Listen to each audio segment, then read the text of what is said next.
Good morning everyone. আজ তোমাদের সঙ্গে শেয়ার করব একটা মেয়ে থেকে একটা বাড়ির বউ হয়ে ওঠার জার্নিটা খুব একটা সহজ হয় না। এখন ঘড়িতে বাজে 7:30। বিয়ের আগে হলে হয়তো এখন আমি বিছানায় ঘুমাচ্ছি।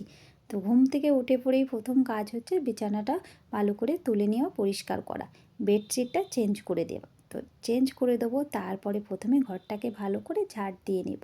এবং ঘরের ময়লা পরিষ্কার করার মতো যদি মনের ময়লা মানুষের পরিষ্কার করা যেত তাহলে কতই না ভালো হতো, তাই না? বিয়ের আগে না ঘুম থেকে ওঠার পর খানিকক্ষণ খাটে চুপ করে বসে থাকতাম এবং বসার পর ভাবনা চিন্তা করতাম কি করব, এরপর কি করব, তারপর কি করব।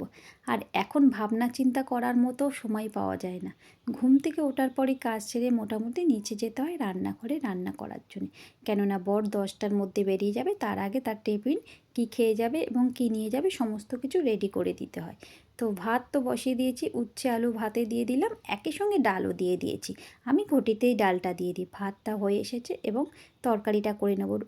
আমাদের এই বাড়িতে না সকালে সকলে রুটি তরকারি টিফিন খায়, তাই ভাতের সঙ্গেও আলাদা করে টিফিন নিয়ে যাবে বলে তরকারি আলাদা বানাই, আর রুটির সঙ্গে খাওয়ার জন্য একটা তরকারি বানাতে হয়।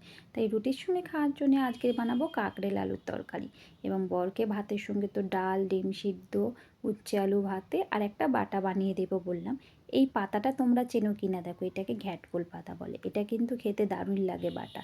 তো চচ্চড়িটাও একদিকে বানিয়ে নেবো, একদিকে আমি প্রথমে কি করব, খানিকটা কালো জিরে ভেজে নিয়ে ঘ্যাটকোল পাতাটাকে ভালো করে রসুনের মধ্যে ভেজে বেটে নেব। সবজি বানানোর আগে যখন আমরা তেলের উপর 5 ফোড়ন ফোড়ন দিই না, দিয়ে সবজিটা বানাই, ঠিক দেখবে তোমার জীবনে শ্বশুরবাড়িতে কেউ না কেউ থাকবে, প্রতিটা কথায় তোমায় ফোড়ন কাটবে, সব কিছুতে এই 5 ফোড়নের ভূমিকা পালন করবে। তো কালো জিরেটা ভেজে নিয়েছি শুকনো খোলায়, এবার রসুন দিয়ে ভালো করে এই ভ্যাটকোলটাকে ভেজে নিয়ে বেটে নেব। বিয়ের আগে না মা বলতো ঘরের কাজ শিখে রাখ, নাহলে শ্বশুরবাড়িতে গিয়ে কিন্তু খুব কথা শুনবি, রান্নাটা শিখে রাখ। তখন হেসে বলতাম দূর ছাড়ো তো এসব কথা, কে করবে রান্না গিয়ে। আর সত্যি কথা বলতে বিয়ের আগে না আমি সেইভাবে বাড়িতে কোনো কাজই করিনি।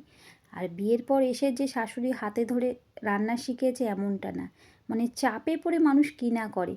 পরিস্থিতি এমনই এসেছে যে কাউকে রান্না শেখাতে লাগেনি, করতে করতে নিজে নিজেই শিখে গেছি কোনটায় কী ফোড়ন দিতে হবে, কোনটার পর কীভাবে করতে হবে, কী দিলে টেস্ট ভালো হবে এবং কতটা পরিমাণ দিতে হবে। এটা হাতে ধরে আমাকে কেউ শেখায়নি শ্বশুরবাড়ির লোক। আর বললাম না, বিয়ের আগে বাপের বাড়িতে অনেক বলেছে রান্না শেখার জন্যে, কাজ শেখার জন্যে, শিখিনি, তখন প্রয়োজন পড়েনি। জানো তো, একটা রান্নায় যদি সঠিক পরিমাণে মশলা না পড়ে সে রান্নাটা যেই করুক না কখনো টেস্ট হয় না। ঠিক একটা মেয়ের জীবনে বিয়ের পরও যখন শ্বশুর বাড়িতে যায় না, যদি সবার ভালোবাসা না পায় তো তার জীবনটাও না একটা খাপচা কাটা হয়ে থাকে। সে সবার সঙ্গে থেকে যায় হয়তো মিলেমিশে, কিন্তু মন থেকে মিশতে পারে না। সবার সঙ্গে একটা আদো আদো ছাড়ো ছাড়ো ভাব থেকে যায় শ্বশুরবাড়ির লোকের সঙ্গে। এখন সকাল হয়তো 9:30 থেকে 9:45 বাজে, তো আমার রান্না কমপ্লিট। এবার আমি ঘরের কাজ করে নেবো। ঘরের কাজ করার আগে ঝাড় দেওয়া হয়ে গেছে, পুরো ঘর বারান্দাটা মুছে নেব।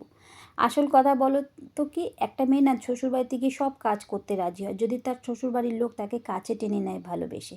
একটা মেয়ে বাইরের থেকে যায়, তো একটা মেয়ের বিয়ে নিয়ে অনেক স্বপ্ন থাকে। সে যখন গিয়ে তার পরিবারের লোক ছেড়ে যাচ্ছে একটা অন্য জায়গা, সেখানে যদি তারা কাছে টেনে ভালোবেসে না নেয়, ভালোবেসে বুঝিয়ে না বলে জোর করে চাপিয়ে দেয় না কোনো কাজ, সে দেখবে মন থেকে করে না। আর ভালোবেসে বললে মানুষকে যেটা পারে না সেটাও করার চেষ্টা করে। তো কথা বলতে বলতে আমি টিফিন নিয়ে চলে এসেছি। এবার আমার মানে সকালে সবার মোটামুটি টিফিন খাওয়া যায়, আমি একটু লেটে খাই। এখন 10টার কাছাকাছি বাজে, চা খেয়ে নেবো, তার সাথে রুটি তরকারি বিস্কুট নিয়ে চলে এসেছি এবং খেয়ে নিয়ে খানিকটা কাজে বসবো। কাজটা কমপ্লিট করে আবার রান্নার যেটা ইনকমপ্লিট আছে দুপুরে সেটা করে নেব। এই টিফিনটা খেয়ে নেওয়ার পর ঠিক 1 ঘন্টা মতো আমি কাজ করব। ঠিক 11:30 বাজলে আমাকে আবার নিচে যাব, নিচে গিয়ে দুপুরে যেটা রান্না হবে সেটা করব। যারা ভাবো না হাউস ওয়াইফ ঘরে থাকে কি এমন কাজ আছে, তারাও কাজ করে ঘরে বসে। তোমাদের মতো হয়তো অফিস যায় না 10টা 6টায়, বাট কাজ করে বলে ঘর গুছিয়ে রাখে, তোমরা এসে সব কিছু পরিপাটি করে পাও। ঘরে থাকে বলেই তো ঘরের ডিউটিটা করছে। এখন ঘড়িতে 11:30 বাজে। এরপর আমি দুপুরের রান্নাটা করব। দুপুরে রান্না বলতে সবই করা আছে, শুধু তরকারি একটা এক্সট্রা করব। চিকেনটা করে নেবো, ম্যারিনেট করে রেখেছিলাম আগেই 10টার সময়। তো এটাকে আমি ভালো করে কষিয়ে নেব, গরম মশলা ফোড়ন দিয়ে দিয়েছি, দিয়ে ভালো করে কষিয়ে নেব। আলুটা ভেজে নিয়েছি। রান্না হয়ে গেলে একেবারে স্নান করে নেব। চিকেন কমপ্লিট হয়ে গেছে, এরপর আমি স্নান করে পুজো দিয়ে নেব। তো ফাইনালি স্নান করে চলে এসেছি, এরপর পুজোটা দিয়ে নেব। পুজোটা দেওয়ার পর প্রথমে চুলটা বেঁধে নেব।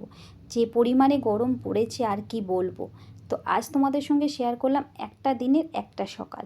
এই সকালটা দেখে তোমরা বুঝতে পেরেছো একটা মেয়ে থেকে বউ হয়ে ওঠার জার্নিটা কতটা কঠিন। খুব একটা সহজ হয় না, অনেকটা দায়িত্ব নিতে হয় একটা বউ হয়ে উঠতে গেলে। আমার মতো প্রত্যেকটি মেয়ে এইভাবে সংসার নামক কারখানাটায় প্রতিদিন সার্ভিস দিয়ে যাচ্ছে বউ হয়ে ওঠার পর।